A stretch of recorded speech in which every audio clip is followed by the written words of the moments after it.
Bien, muchas gracias, Henry. Bueno, primero un gusto estar aquí con ustedes. Siempre es un gusto trabajar con este equipo humano tan valioso, tan bonito. Yo hoy día encantado, pues porque voy a hablar de un tema que a mí me apasiona muchísimo y creo yo del que se habla poco, al menos desde el punto de vista que ahora les voy a comentar. Vamos a hablar hoy día un ratito acerca del poder y de la influencia, concretamente enfocado desde el punto de vista de una habilidad directiva, ¿no? Que es lo que nos ha juntado el día de hoy.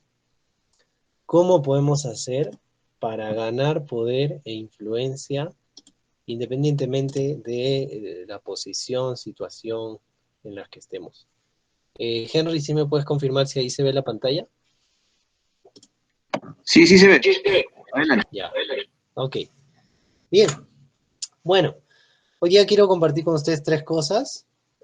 Primero hablar un poquito sobre el poder y la influencia, qué cosas son, cómo se come. También vamos a conversar un poco de dónde viene el poder, que es lo central que me gustaría que hoy día quede. Y también un poquito cómo podemos transformar nuestro poder para influir en los demás. Quiero que piensen un poco conmigo, mirando pues la pantalla y todas estas personas que pues la mayoría espero les resulten conocidas. Y bueno, quiero que me comenten o que en realidad que lo piensen, ¿qué tienen en común? Si pueden ir, eh, bueno, descubriendo cuáles son las características más importantes. ¿Qué tienen en común todas estas personas? Además del bigote, que creo que casi todos tienen, ¿no? Por ahí tenemos al Dalai Lama, a la Madre Teresa por la izquierda, está también Martin Luther King arriba, está Gandhi en el centro, está también Jobs en la parte de abajo, Steve Jobs, está Hitler, ¿no? Adolf Hitler, a la derecha con su bigotito tan característico. Arriba tenemos a Nelson Mandela y a la derecha arriba al Papa Francisco.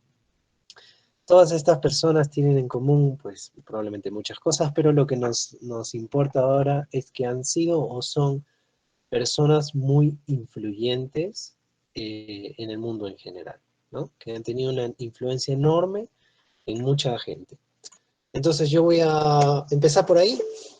¿El líder nace o se hace? Es una pregunta con la que casi siempre abro los temas que tienen que ver con esto. ¿El líder nace o se hace? Me voy a dar unos momentos para conversar con ustedes en el chat y ver qué opinan. Si el líder nace o si el líder se hace. Simplemente así. ¿Cuál es tu respuesta? ¿El líder nace o se hace? A ver, vamos a darnos un ratito en el chat. A ver, Ferrer Vidal dice, el líder se hace. Emilín dice se hace. Paola dice se hace. Muy bien. Ok, ok. ¿Quién más, chicos? A ver, ¿alguien dice que el líder nace?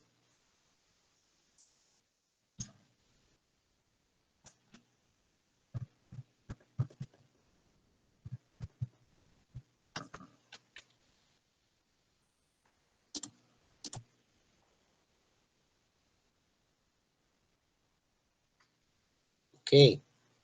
Nayeli dice, si bien es cierto, algunos nacen con ciertas características de liderazgo, pero también se pueden formar. Francesca dice, el líder nace y se hace. Bueno, ok, vamos a ver la respuesta. El líder, a ver, chan, el líder nace. ¿Y saben por qué el líder nace? Porque como, bueno, estamos hablando de los seres humanos, ¿verdad? La única manera de venir al mundo es naciendo. Así que todos los líderes han nacido. Bueno, ahí está uno de mis malos chistes. No, en efecto, lo que comentaba Yeli me parece muy interesante, ¿no? El líder, sí, pues, en realidad puede uno como que tener cierta predisposición, puede como que uno tener cierta predisposición, a ver un segundito, tengo un problema con los diapos. Ya, a ver, un segundito, un segundito.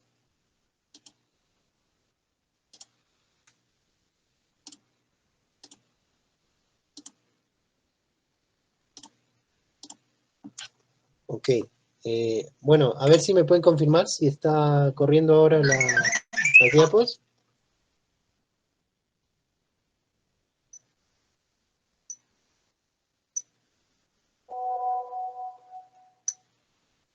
Ya, genial. Ay, yo todo emocionado hablando. A ver. Ahí estamos viendo, deberíamos estar viendo las fotos de las personas.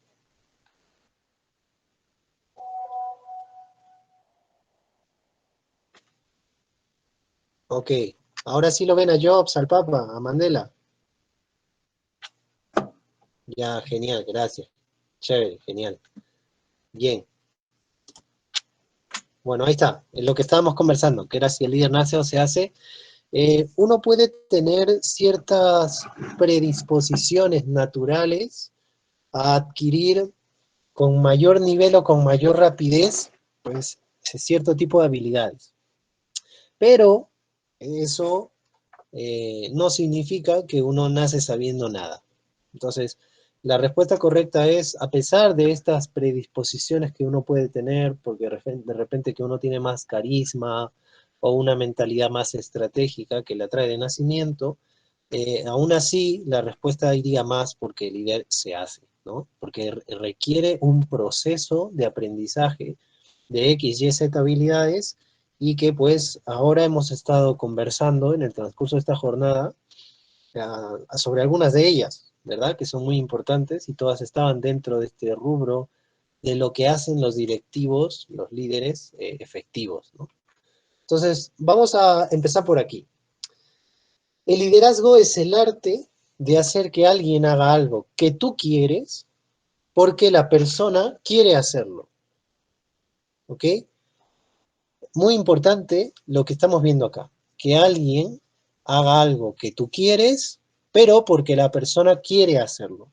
Esta definición nos va a permitir tener una, digamos, una comprensión profunda entre lo que es el poder y lo que es la influencia, ¿ok? Vamos a pensar qué hay aquí primero, ¿ya? ¿Qué hay aquí debajo? El liderazgo tiene tres cosas importantes, como que tres componentes que esencialmente lo distinguen de otra cosa. Tenemos estas tres palabras, la influencia, los objetivos y el bien común, ¿ok? Entonces, quiere decir, es influir en otras personas, lo primero ahí la influencia, para que hagan algo. Ya, estupendo.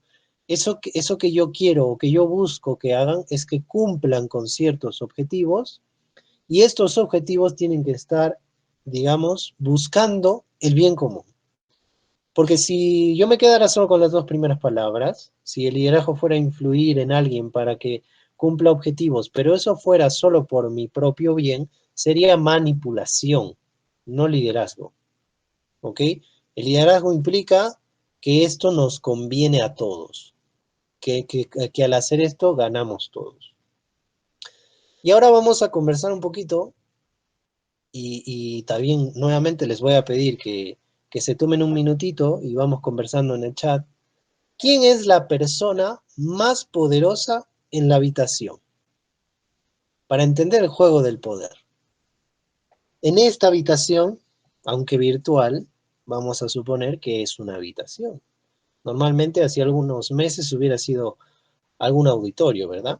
Entonces quiero que piensen y que le den una mirada a la lista de participantes a la derecha, pues ahí me parece que en el Meet se llama personas, no estoy seguro, y bueno, que le den una mirada a la lista de participantes y me comenten un poquito, ¿quién es la persona más poderosa en la habitación? Entonces hay algunas opciones, ¿no? Puedes ponerme yo, puedes ponerme tal otra persona, lo que sea, pero quiero que se lo piensen un poquito y que me comenten en el chat. ¿Quién cree?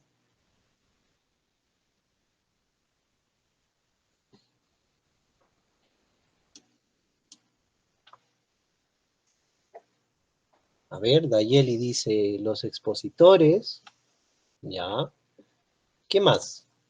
¿Quién más se anima a participar, chicos? A ver.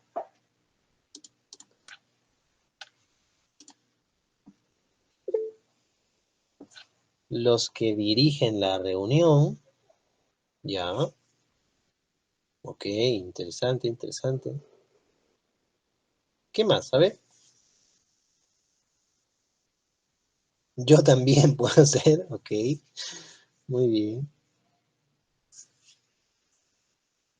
A ver, ¿alguno más? ¿Quién es la persona más poderosa en la habitación?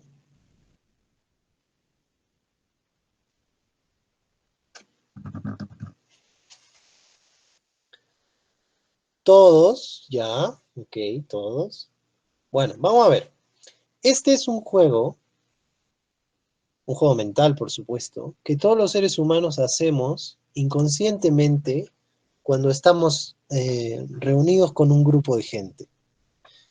Siempre estamos haciendo esta pregunta. Algunos pues la hacemos mucho más consciente, a raíz de la formación probablemente, y algunos otros todavía la tenemos un poco como que más inconsciente. Pero siempre nos estamos preguntando esto. ¿Quién es la persona más poderosa en la habitación? Esto quiere decir que el poder es eminentemente contextual, porque estamos hablando de un lugar concreto y de un momento concreto de tiempo.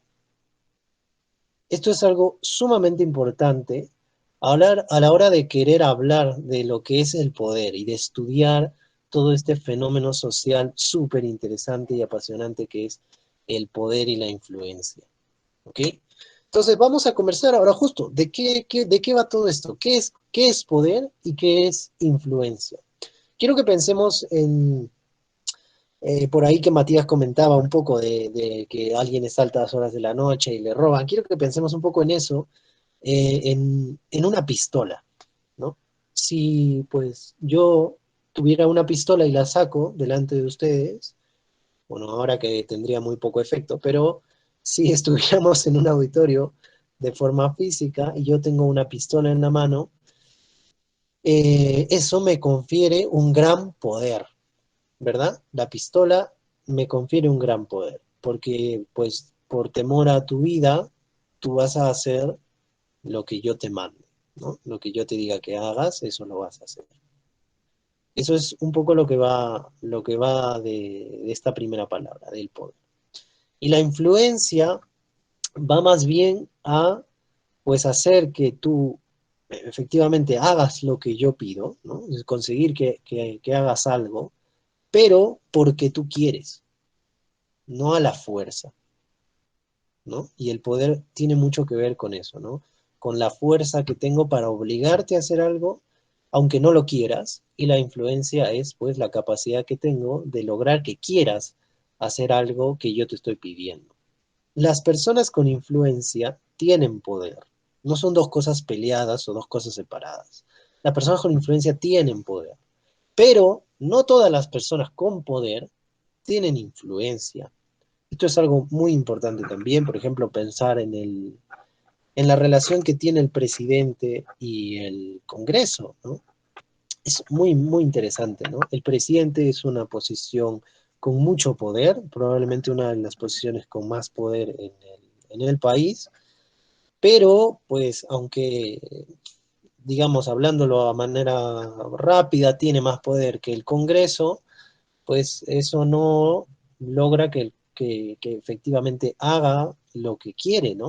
O que reaccione como quiere frente a las medidas que desea tomar o a las leyes que desea proponer. Entonces, hay personas que tienen poder, pero que no tienen influencia.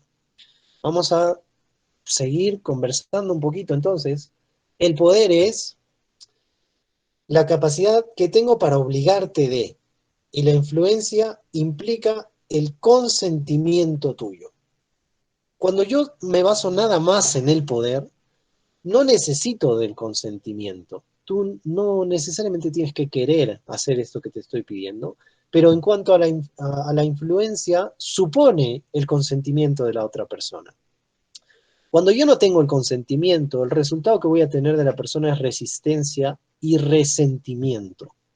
En dos momentos importantes. Resistencia antes de ejecutar la tarea o la acción o lo que sea. La persona se va a resistir, ¿no? Porque es digamos, la reacción natural frente a una obligación. Por ahí me acordaba de una máxima, ¿no? Ante la opresión siempre surge la revolución. Entonces, la primera reacción del ser humano es la resistencia. Y post acción, luego de que, bueno, logré que tal persona haga X cosa, hay un resentimiento porque pues ha sido forzado, ¿no? O sea, hay un dolor, hay una percepción de esto ha sido algo desagradable y que me ha dejado resentido hacia la persona, ¿no? O sea, cuando alguien me roba, me ha obligado a que yo le entregue algo, me he resistido, ha sido lo primero que me ha surgido, y bueno, digamos, aunque le haya dado mi billetera, no me voy a quedar agradecido con el ladrón, ¿no? Sino me voy a quedar resentido, es lo que voy a sentir hacia esta persona va a ser resentimiento. Cuando por el otro lado cuento con el consentimiento, cuando la persona sí quiere hacer esto que le estoy pidiendo, entonces voy a tener también dos reacciones importantes. Voy a tener apoyo, ¿ok?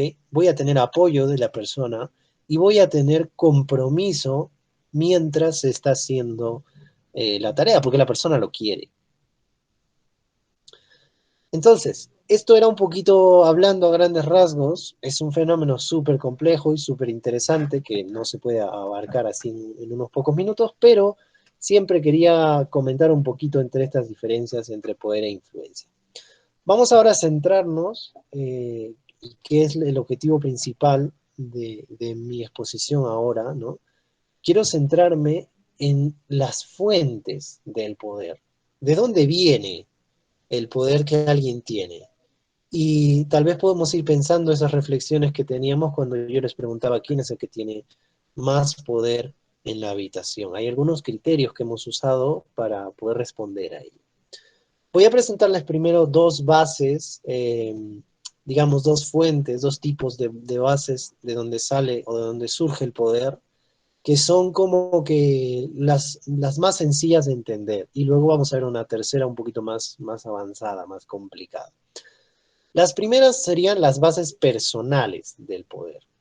Son aquellas que pues se centran en atributos que tiene la persona, ¿no? Por X, Z, Y circunstancias, y que resultan como que valiosos frente a los demás y por eso es que le confieren poder. Y por otro lado, tenemos también las bases estructurales del poder. Son circunstancias que rodean a la persona, no son atributos internos, sino más bien condiciones externas de la persona, pero que también le permiten ejercer poder o tener poder frente a otros. Vamos a ir comentando un poquito una por una para que se entienda de qué va esto, ¿no? En cuanto a las bases personales, tenemos tres. La base, el poder por el experto, el poder por la información y el poder por el referente. El poder por el experto quiere decir cuando una persona tiene poder sobre otra porque domina algún tema en particular que es valioso, ¿no? O que es raro. Importante ver eso, ¿no? No es el dominio y ya, sino es yo domino algún tema que es valioso y que es raro.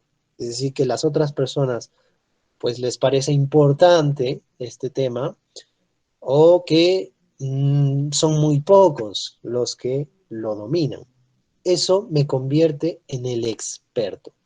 Y el experto, el ser experto en algo, me confiere poder sobre los que son, por así decirlo, menos expertos que yo. ¿Ok? Un poquito va por ahí la cosa, ¿no?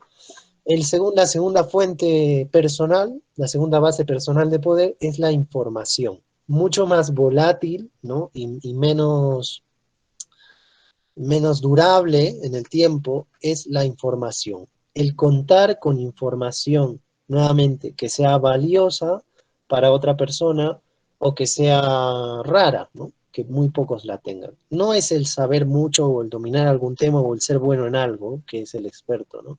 Sino es el pues tener tal información clave que otras personas no tienen, ¿no? Es como que, bueno, el mapa del tesoro lo tengo yo, ahí está. Y pum, pum, me lo aprendí y hasta lo rompí, lo quemé. Entonces, el único que lo sabe soy yo. Es una información valiosa y es una información pues muy rara, no hay un montón de mapas del tesoro y solo lo tengo yo. Si solo lo tengo yo frente a todos ustedes, entonces yo como que tengo la sartén por el mango y van por donde yo les diga que vayan o hacen lo que yo les diga que hagan, porque si no, no les comparto la información. Esa es la fuente de poder personal, información. La tercera fuente sería el referente.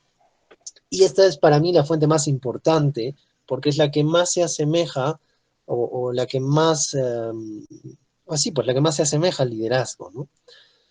Esta fuente del referente quiere decir cuando la otra persona hacia la que ejerzo poder me asume, ¿no? Como que referente en algún aspecto de la vida, como que se identifica o conecta conmigo de forma especial, por lo que, como lo dije yo, va a tener cierto poder, ¿no? Como lo dije yo, va a tener cierto poder.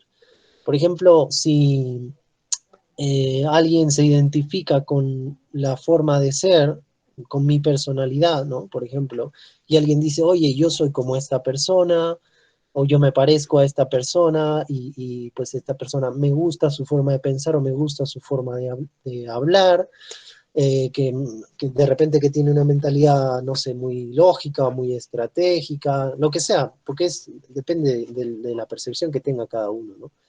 Entonces le va a atribuir esta condición de referente, ¿no? Es referencial en X área de la vida y por lo tanto lo que diga va a ser muy importante. No es necesariamente porque domina algún tema, no es necesariamente porque tiene otra información, sino, bueno, tiene poder porque lo dijo él, ¿no? De repente algún, no sé, algún orador o algún cantor que tiene mucho poder comunicativo, ¿no? Por ejemplo, que pasaba mucho en los cantantes de trova, que pues tenían un gran poder de referente en mucha gente, ¿no? Ah, no, es que lo dijo Facundo Cabral, o que lo dijo el Che Guevara, ¿no? O que lo dijo tal persona, o sea, porque yo me identifico con lo que está diciendo o con esta área de la vida en especial en esta persona. Esas serían las fuentes personales de poder. Y ahora conversemos un poquito sobre las fuentes estructurales del poder, aquellas que no dependen de uno mismo, sino de las circunstancias externas en las que estemos, ¿no? Porque siempre, como les decía, el juego de poder es de a dos. Yo no tengo poder objetivamente, nunca es así, ¿ya? Bueno, salvo Dios, ¿no? Pero todos los demás tenemos un poder relativo frente a con quién estamos compartiendo el juego de la habitación, socialmente hablando, ¿no? Entonces, la primera y más obvia es el poder legítimo, el poder del que es el jefe, del que por sí mismo se supone que tiene poder. Esa es la primera fuente estructural, ¿no? Normalmente vemos un organigrama y pues ubico a ver quién es mi jefe, bueno, bacán. El ser mi jefe le va a dar un poder porque hay una normatividad, ¿no? Independientemente, porque estamos hablando culturalmente, ¿no? No en cuanto al derecho. Hay una normatividad que pues lo ha identificado como tal. ¿Eh? Es el título jefe, significa ahí debajo, entre paréntesis, el que tiene poder sobre ti. Eso es lo que significa el poder legítimo, ¿no?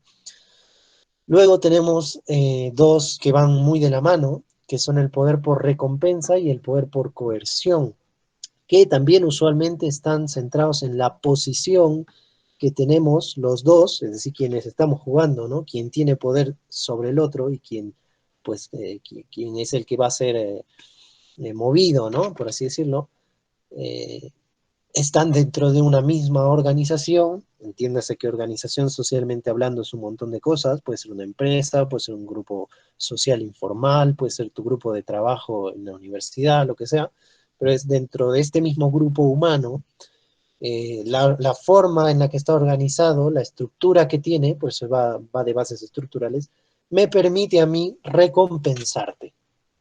Entonces, si yo puedo recompensarte por algo que hagas, tengo poder sobre ti, porque la recompensa te la voy a dar yo, entonces al final vas a hacer lo que yo te pida, ¿no? Y lo mismo pasará con la fuente de coerción, ¿no? Si las circunstancias nos han puesto de esa manera en la que yo te puedo castigar si lo haces mal, eso también me pondrá en una posición de poder elevada sobre ti. Estas son las bases estructurales de poder y que en conjunto van armando la primera noción de quién es digamos, quién es el que tiene más poder en la habitación. Lo que estoy mirando es una lectura, lo que estoy haciendo, digamos, ¿no? Que les decía a todos los seres humanos, hacemos este juego, lo que hacemos es una lectura de todas estas fuentes, ¿no? Dentro de las circunstancias concretas de tiempo y de lugar en las que nos encontremos, ¿no? ¿Quién es el experto? ¿Quién es el que se tiene información? ¿Es referente en X cosa para mí? Pues es el jefe, o me puede premiar o me puede castigar. Eso es como que inherente, ¿no? Y entonces esto es lo que nos permite responder a la pregunta de quién tiene más poder en la habitación. Evidentemente, una mejor comprensión de esto me ayudaría a ser más consciente del juego del poder que se viene jugando siempre y en toda circunstancia cuando hay más de una persona en un espacio social determinado. Entonces ahora, ¿cómo puedes tú trabajar en estas fuentes para poder crear, para poder mejorar tu propio poder en la organización en la que estés? Se puede trabajar, se puede aumentar, no se puede aumentar, conviene hacerlo, conviene no hacerlo, en tu organización, en tu equipo, en tu casa, en cualquier grupo humano en el que te encuentres, para que puedas influir y liderar efectivamente a otras personas. Yo creo que estamos aquí muchos porque, pues, en cierta medida nos mueve el fenómeno de liderazgo, ¿no? Algo tiene que ver con nosotros, por eso estamos en un curso de habilidades directivas. Entonces, esta esencia, ¿lo puedo hacer mejor? ¿Puedo tener más poder del que ya tengo? ¿Se puede hacer algo o viene por defecto? Sí, definitivamente sí que se puede hacer mucho. Y antes de ponernos exactamente en ello, quiero que pensemos en esta siguiente pregunta.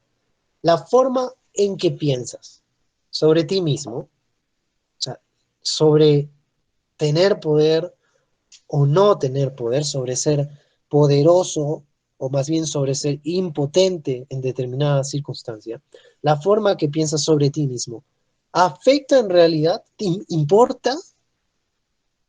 ¿Afecta en realidad el, digamos, nivel de poder que tienes?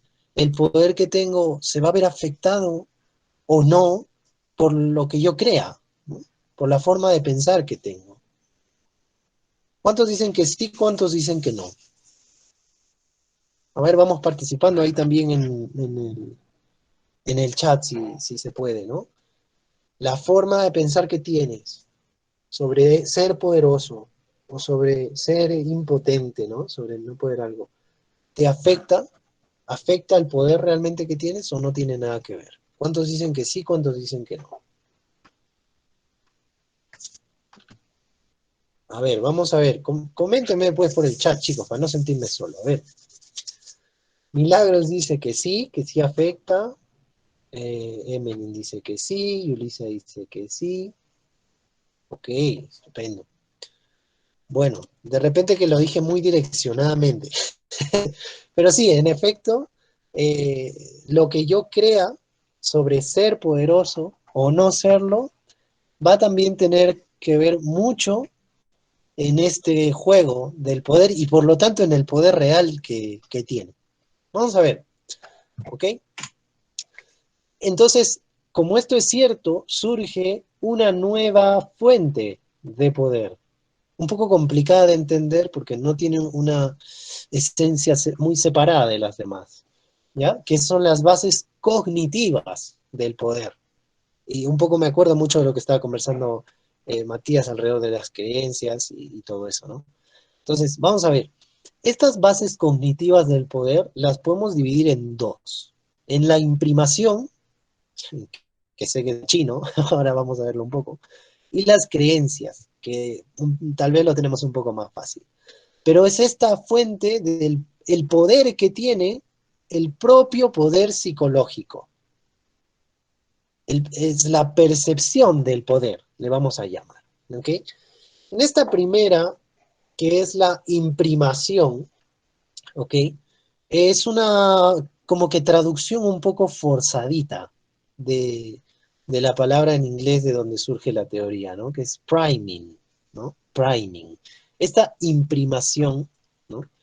Eh, quiere ver como que preparar el material imprimante, no sé, de repente los que hemos escuchado o hemos pintado, ¿no?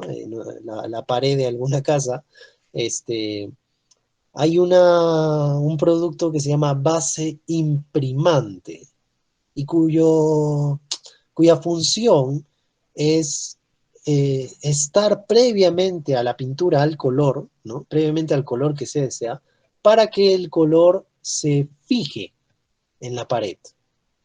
Su función no es más que ayudar a lo que va a pasar luego, ¿no? Es preparar. Esta idea de cebar de repente también, ¿no? De engrasar para que corra bien eh, las válvulas o no sé, dentro de una máquina, ¿no? Este preparar para lo siguiente. ¿Qué quiere decir esta base cognitiva, que suena un poco en chino de imprimación, ¿no? Es eh, la preparación psicológica que yo recibo del otro respecto a que tengo o no tengo poder. Es decir, pero oye, eso es absurdo, ¿no? Como lo que el otro me diga va a afectar el nivel real de poder. Bueno, hay experimentos espectaculares, y yo les voy a comentar pues un par ahora, pero hay experimentos realmente potentes, poderosísimos, que rayan en la ética, pero que han explorado tremendamente estas bases cognitivas del poder. Hay un experimento muy famoso que habla sobre la prisión, ¿no? La prisión. Bueno, vamos a ver todo esto, ¿no? El experimento consistía en que iban y se capturó un grupo de gente, se capturó, o sea, quiere decir, se consiguió un grupo de gente para hacer como si estuviéramos en prisión, o sea, para fingir, ¿no? Y evidentemente documentar todo lo que pasaba en cuanto al fenómeno del poder y probablemente de otras muchas variables también, ¿no?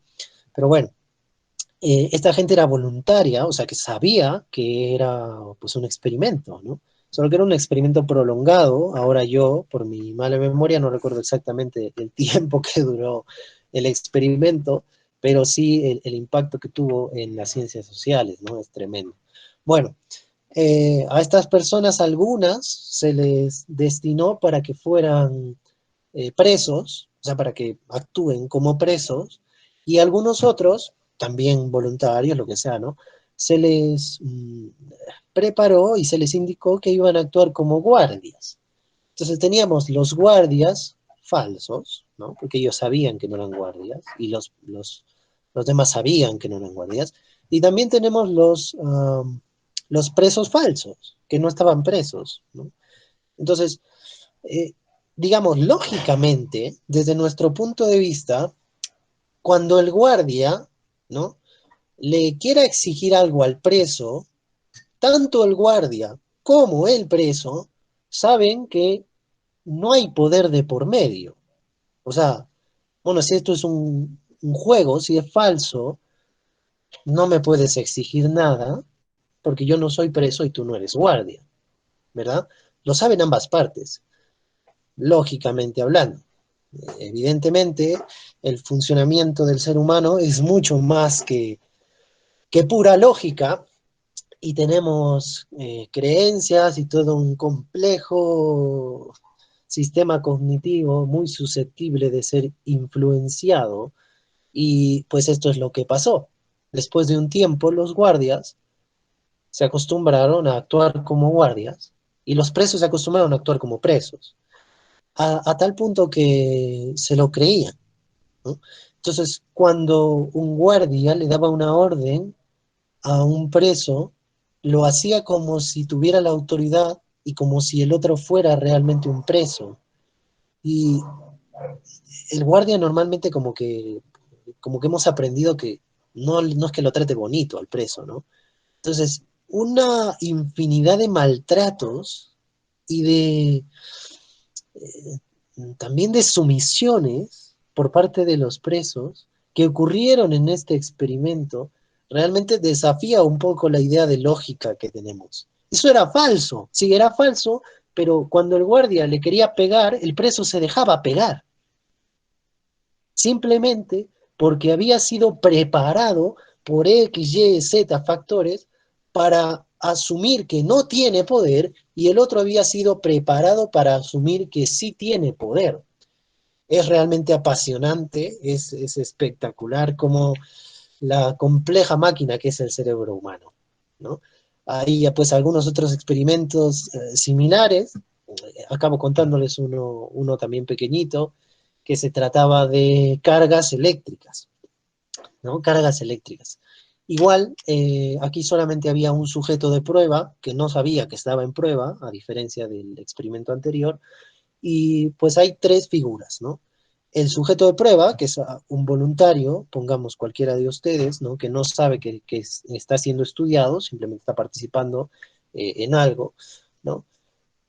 Bueno, el sujeto de prueba está eh, el médico, ¿ya? Por así decirlo, el médico, el encargado, el médico, y está también el paciente o evaluado. Entonces, ¿qué pasa? El médico le hace una pregunta al paciente o evaluado, que son parte del equipo de investigadores, o sea, no es que ellos no lo saben, ¿no? El único sujeto a estudiar es este que les decía el sujeto de prueba, ¿no?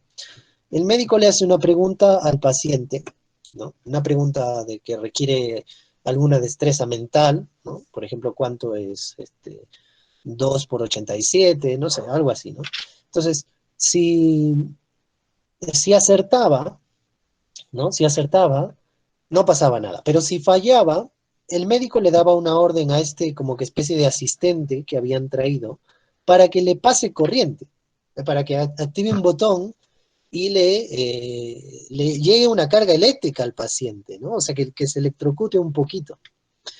Entonces, bueno, y le iba explicando, mira, que no pasa nada, que esto es algo normal, es parte de lo que estamos haciendo, tú solamente tienes que mover mover la cantidad de corriente y apretar el botón cuando yo te diga, porque es algo necesario para él, ¿no?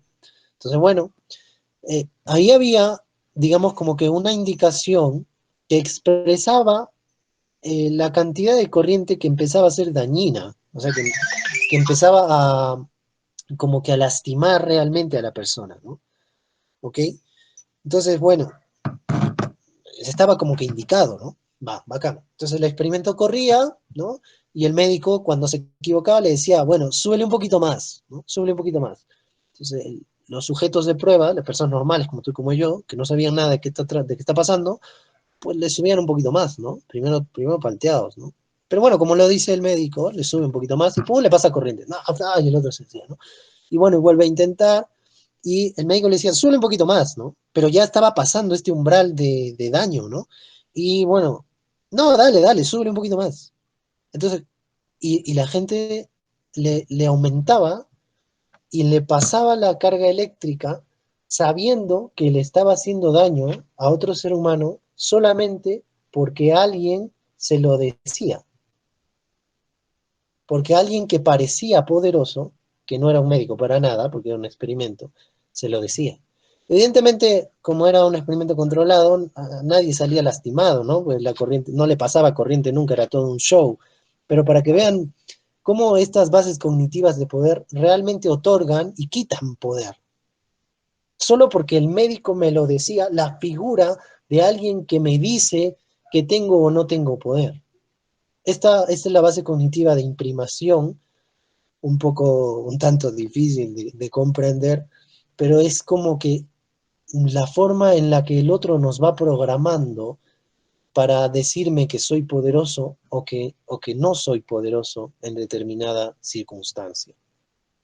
Y luego, la segunda base cognitiva de poder, que son las creencias, que es un poco más sencillo de repente entender, ¿no? Los propios pensamientos y cómo influyen estos en la sensación, en el sentimiento de poder, ¿no? En la sensación de sentirme poderoso o impotente. Alguna vez también se hizo un experimento indicando a unos profesores, ¿no? A unos profesores y a unos alumnos, se jugó un poco para ver cómo influían las creencias, ¿no? Entonces, bueno, se les tomó un test objetivo de inteligencia a un determinado grupo de alumnos. Entonces tenemos un grupo de alumnos que son normales en cuanto a su coeficiente intelectual bruto, ¿no? Estamos hablando de su capacidad básica de resolver problemas mentales y, bueno, una prueba pues de inteligencia, ¿no? Que mide el CI. Ya. Y bueno, hay personas normales, hay personas superiores al promedio y hay personas inferiores al promedio. Entonces lo que hicieron fue eh, a los profesores que eran, digamos, como que buenos, ¿no? Se les dio los alumnos como que más inteligentes, ¿no? Y se les dijo, mira, tú vas a tener a los alumnos más inteligentes, ¿ok? Y bueno, igual a los profesores como que no eran muy buenos, se les dio a los alumnos menos inteligentes, ¿no?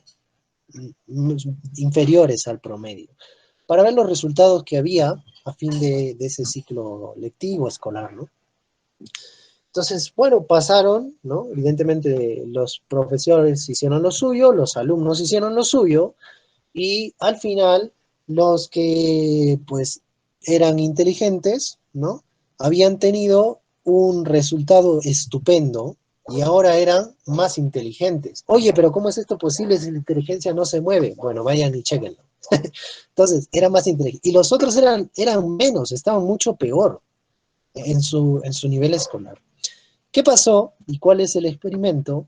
Que aquí todas las variables de más inteligente o profesor más capaz o profesor menos capaz o alumnos menos inteligentes no se tomaron en cuenta.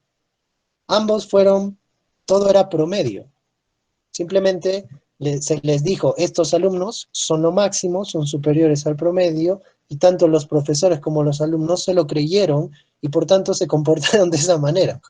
Y los otros al revés, se les dijo que eran inferiores, tanto a ellos como a los profesores, y se comportaron como tal. Ven que esto que yo pienso, esto que yo creo sobre si soy o no poderoso, tiene un efecto real en el poder que tengo. Un efecto difícil de cuantificar, pero por eso hay tantos experimentos súper interesantes al respecto, y demostrando que las bases cognitivas del poder son como que un ente aparte, ¿no? No es solamente el saber y yo sé que me siento experto, por supuesto que va por ahí también, pero no, es el yo me siento poderoso frente a X, Z, Y circunstancias, o me siento débil, me siento impotente frente al otro, ¿no? Muy interesante, espero que lo haya sido, para mí es todo un fenómeno, es un mundo, todo esto del poder eh, y este juego social que hacemos siempre, ¿no?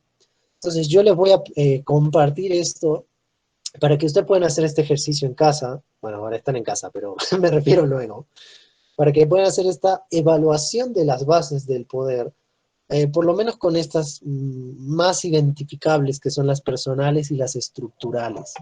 Y lo vamos a hacer en dos sentidos, ¿no? Tanto en el si lo haces de ti mismo o si lo haces de tu jefe, quien consideres que es tu jefe. De repente ahora que estás solamente estudiando, me parece, y no tienes algún jefe en concreto, bueno, puedes pensar en algún profesor de un curso, o puedes pensar en tu papá de repente o en tu mamá, bueno, no sé, te lo dejo de tarea. Entonces vamos a evaluar del 1 al 7 cuán importante es para ti, para tu nivel global de poder, sí, aunque eso suena un poco gracioso, pero para tu nivel global de poder, cuál de estas fuentes es más o menos importante y las vamos a calificar del 1 al 7 y vamos a hacer los dos ejercicios. Lo vas a hacer para ti y también lo vas a hacer pensando en tu jefe, ¿no? ¿Cuál de estas fuentes es la que le proporciona más o menos poder a ti y a tu jefe? Por ejemplo, la fuente que yo casi siempre uso y de la que casi siempre tengo a mano es el poder de experto. Las personas que me conocen, eh, pues que aquí hay algunas, pueden dar fe de eso. Es evidente, normalmente siempre le saco el ancho por ahí, en distintos ámbitos de mi vida, en la música, pues no sé, en mi razonamiento, en mi inteligencia, no importa, porque en realidad yo muchas veces lo hago a propósito. Ojo, no estoy diciendo que sea mentira y que sean manipuladores, simplemente el ser conscientes de dónde viene tu poder, ¿no? De dónde viene tu poder. También le podría decir, por ejemplo, yo sé que en cuanto a la información, esa es una fuente muy baja en mí, casi nunca la aprovecho, la considero demasiado volátil desde mi punto de vista, porque me cuesta mucho tener información que sea valiosa o información que sea rápida. Lo cual, por ejemplo, en Hernán, que estaba hablando un poco antes, él siempre tiene mucho de esta fuente, ¿no? Muchos contactos, mucha información nueva, muchos recursos externos del equipo y eso también le da mucho poder, ¿no? Entonces, bueno, irse evaluando a sí mismo e irse evaluando también a su jefe le va a permitir hacer un ejercicio un poquito más consciente de quién es el que tiene más poder en la habitación en cada momento. Y espero que recuerden la pregunta, es una pregunta súper interesante. Bien, ya para terminar, que si no yo me quedo hablando de esto pues horas de horas, ya para terminar vamos a conversar muy brevemente porque espero que a los que estén interesados ya tengan mucho que trabajar con lo que les he contado. Vamos a ver cómo transformar este poder en influencia, o sea, estrategias concretas para que, si bien es cierto, las fuentes de poder que yo tengo, ya un poco hemos visto cómo hacerlas crecer, pero que las pueda usar de la manera apropiada, porque hemos dicho aquel que tiene influencia tiene poder, ¿sí? Van de la mano, eh, las pueda usar de manera apropiada para que cuando le pida algo a alguien, la otra persona quiera hacerlo, ¿no? Eso es un poco la idea de transformar el poder potencial que tengo, por así decirlo, el poder guardadito que tengo, y convertirlo en una ejecución influyente, logrando que la persona tenga el consentimiento de hacer lo que yo le estoy pidiendo y apoyarme y comprometerse con eso. Aquí estamos viendo otro modelo de fuentes de poder, bueno, que no es tampoco otra cosa diferente, pero sí que las clasifica nada más en dos, habla de fuentes de poder personal y en fuentes de poder del puesto, hablando también de lo personal y de lo estructural, pero pues le pone otros puntos de vista, porque es otro modelo, este es de Witten y Cameron, ¿no? Entonces, bueno, aquí en cuanto a atractivo personal, por ejemplo, habla de pericia, que ya lo tenemos, que es el de dominio, ¿no?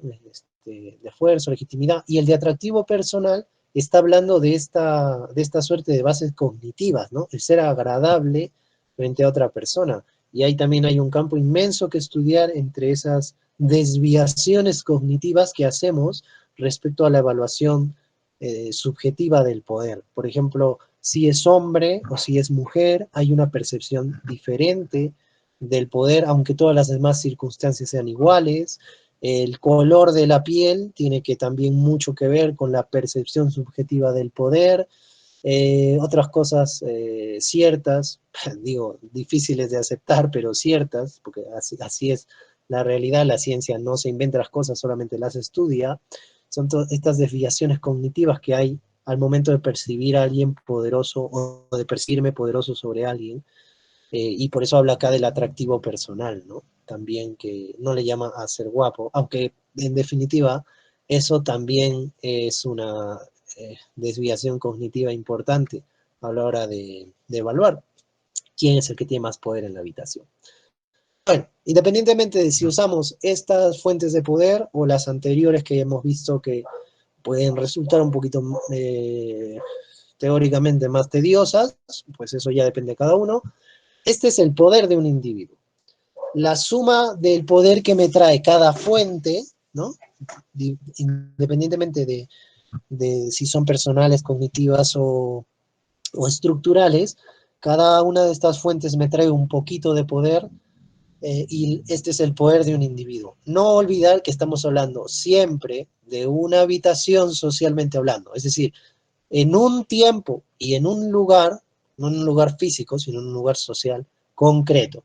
Es decir, las fuentes de poder que yo tengo en esta circunstancia concreta son diferentes, o perdón, el poder objetivo que tengo, ¿no? Es diferente del poder que tenía pues cuando estaba almorzando hace unas horas. Es diferente, porque pues, siempre es en esta habitación concreta, en este tiempo y espacio, ¿no? Bueno, pero ahí está. El poder de un individuo es lo que me consigo con todas estas fuentes.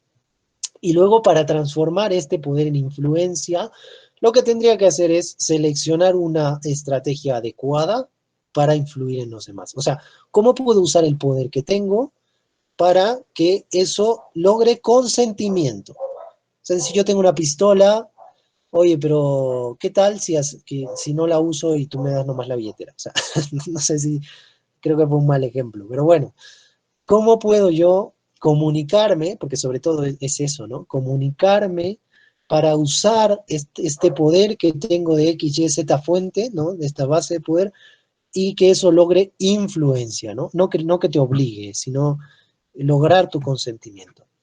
Luego también transformar este poder en influencia será tener respuestas asertivas ante intentos inapropiados de influencia por parte de otros. Porque, por supuesto, así como yo en determinada circunstancia opto por incrementar el poder que tengo y por influir en los demás, las otras personas también están intentando lo mismo.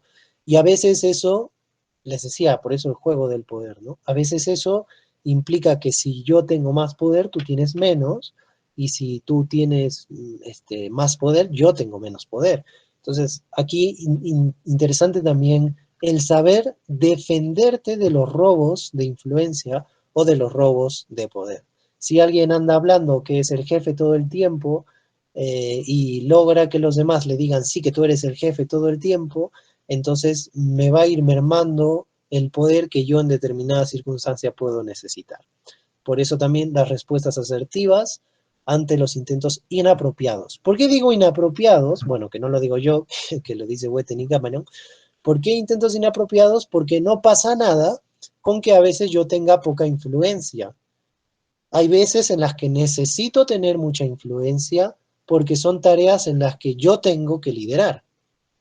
Porque objetivamente al grupo humano en el que estoy le conviene que ahí yo lidere porque el resultado va a ser mejor.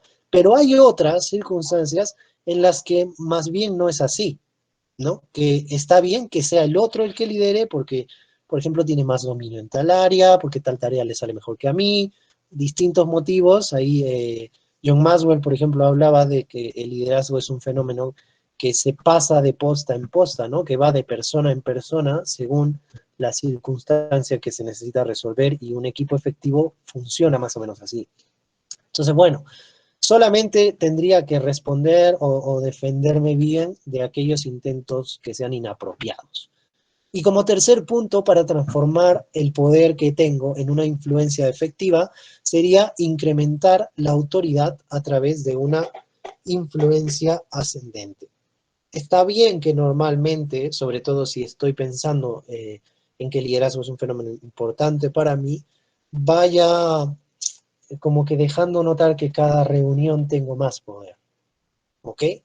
Ojo, tener mucho cuidado con esto, porque entre la influencia y la manipulación hay una muy delgada línea, que es el propósito de por qué estoy haciendo esto.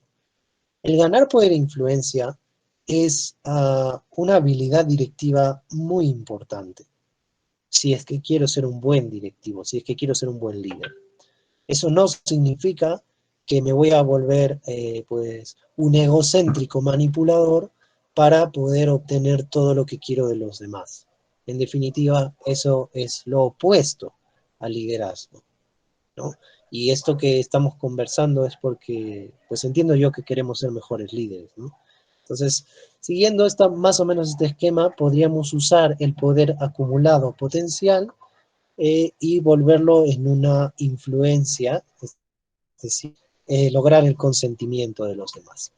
Voy a terminar mostrándoles brevemente algunas cositas algunas estrategias que se puede usar. Por ejemplo, en cuanto al castigo, la forma general de hablar no es, si no haces X, te arrepentirás.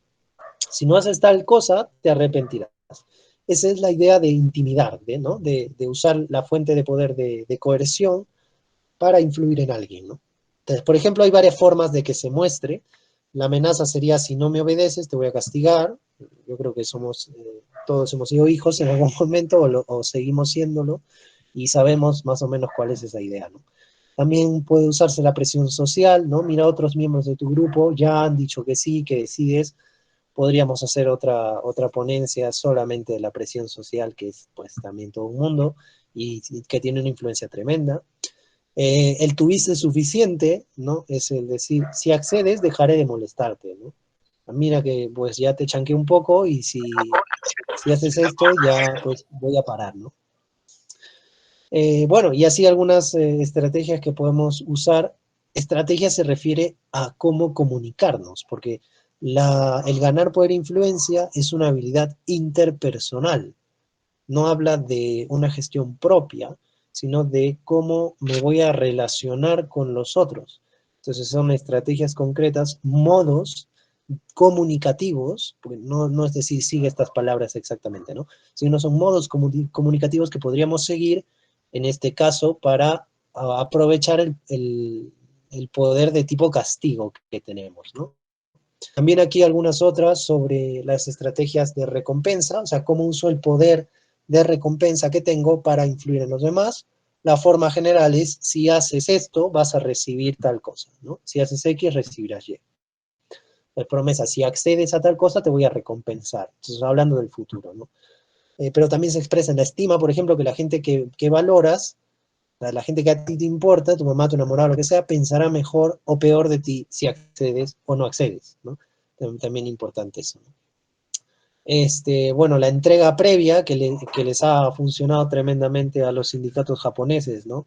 Yo voy a hacer esto que a ti te gusta, así que por consiguiente tú podrías hacer esto por mí, ¿no? Los sindicatos japoneses tienen un poder de negociación, o bueno, tenían un poder de negociación muy fuerte porque presentaban primero un pliego de ofrecimientos, ¿no? Mira, yo voy a hacer todo esto por ti en el siguiente año y bueno, tú podrías darme esto.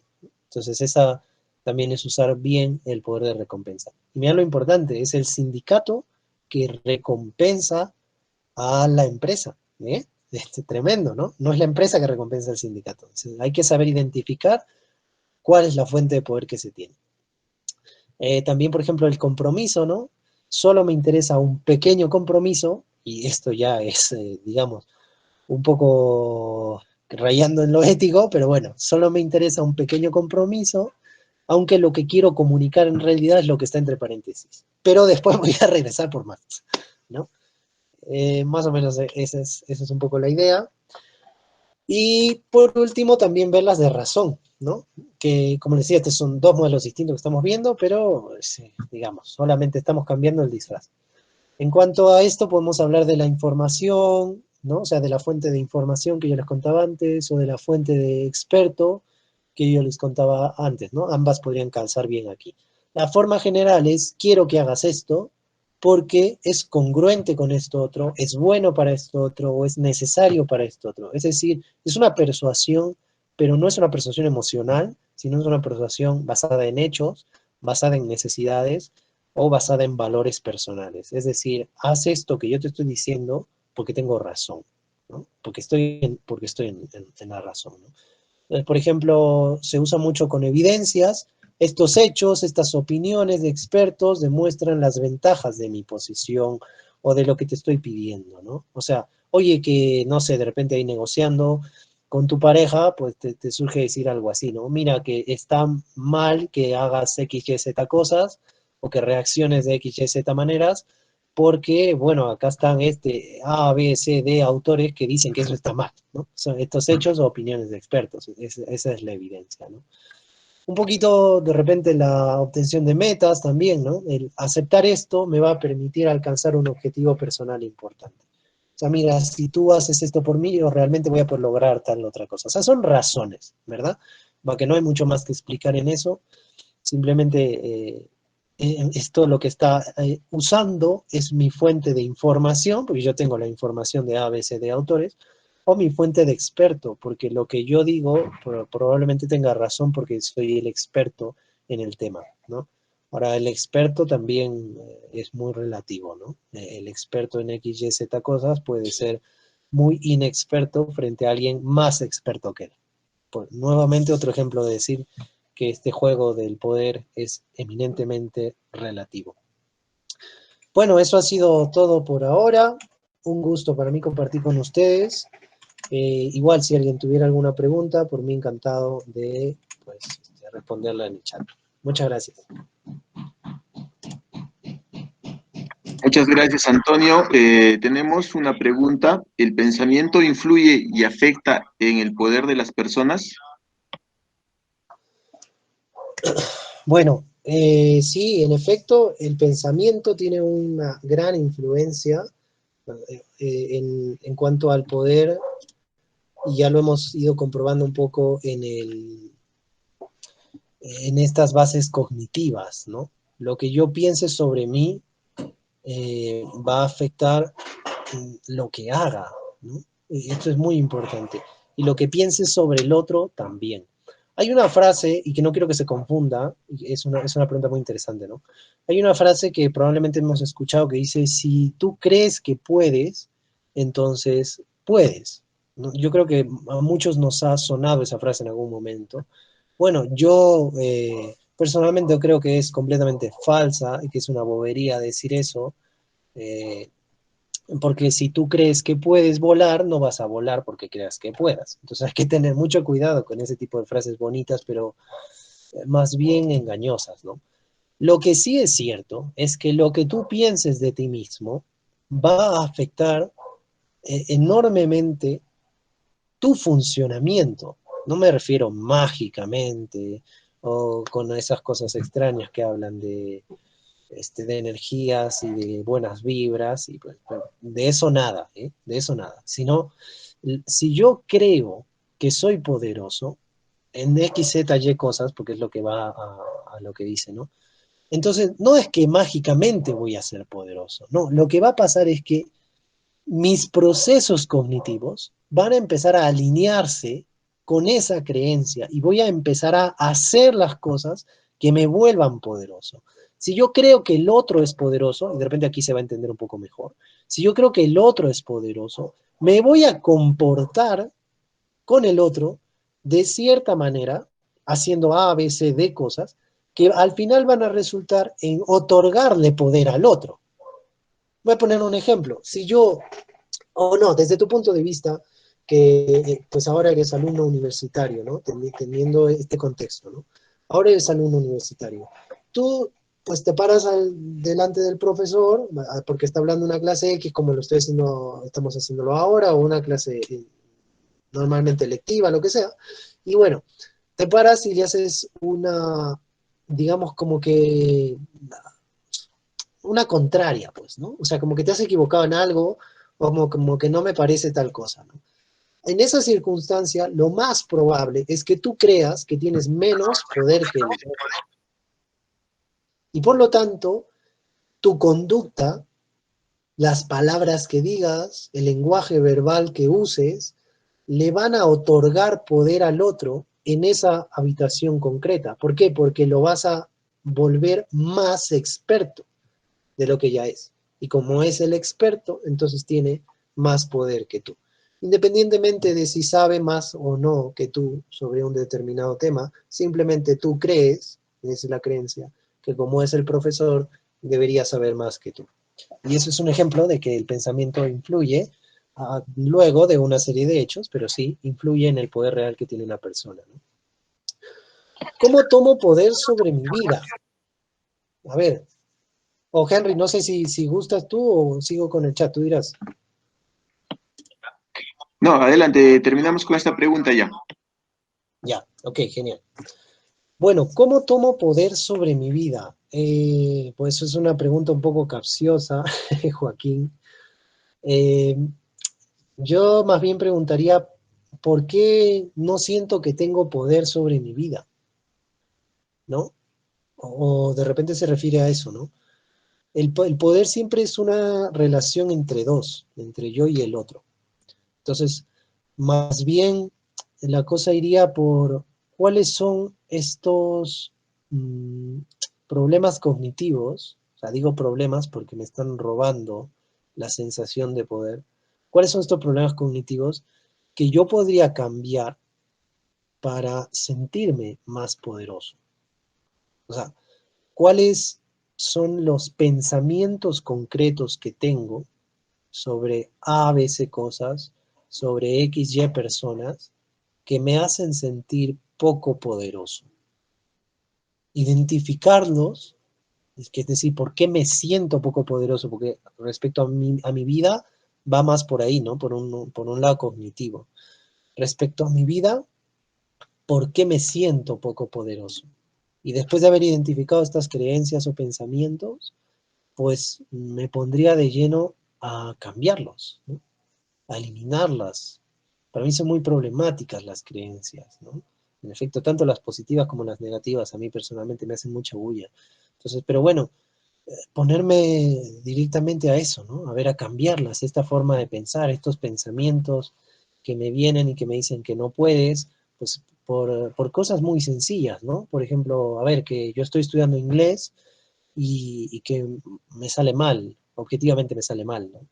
Y bueno, entonces cuando estoy en la clase o haciendo una tarea o alguna circunstancia similar, como me sale mal, yo me siento poco poderoso y siento que no sirvo para lo del inglés y que no puedo hacer esto.